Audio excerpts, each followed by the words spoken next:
Another day, another basketball stories na naman ang pagkikwentuhan natin. At ngayon nga, yung pag-uusapan natin ang balitang ayaw na nga ng New Orleans Pelicans na i-trade si Zion Williamson.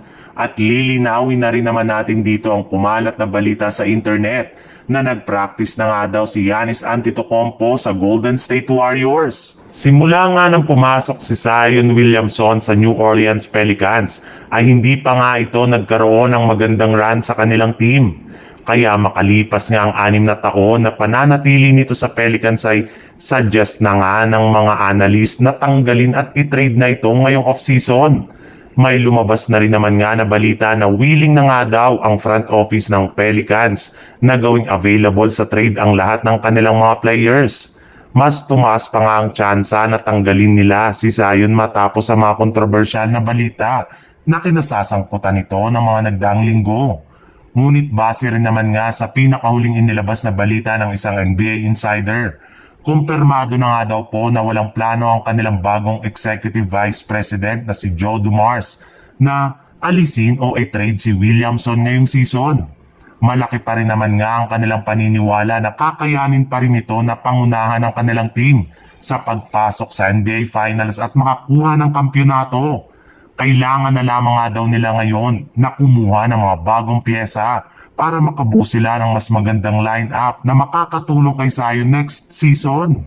Sa ibang balita naman, kalat na rin naman nga sa social media ang balita na kinokonsidera na nga talaga si Giannis Antetokounmpo na umalis sa Milwaukee Bucks sa lalong madaling panahon at lumipat sa ibang kupunan na makapagbibigay sa kanya ng mas malaking tsansa na makuha ang kanyang pangalawang kampyonato. Sa ngayon nga ay gusto nito na maglaro sa isang team na merong market kagaya na lang ng Golden State Warriors.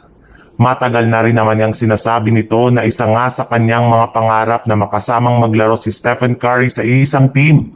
At mukhang malaki talaga ang posibilidad na mangyari yan lalo pat bumisita nga si Giannis sa lugar ng San Francisco noong nakarang linggo na ginanap dito sa Google. Kaya dahil nga dyan ay mas umingay na naman nga ang posibilidad na matutuloy ang pagkuha sa kanya ng Golden State Warriors ngayong off-season.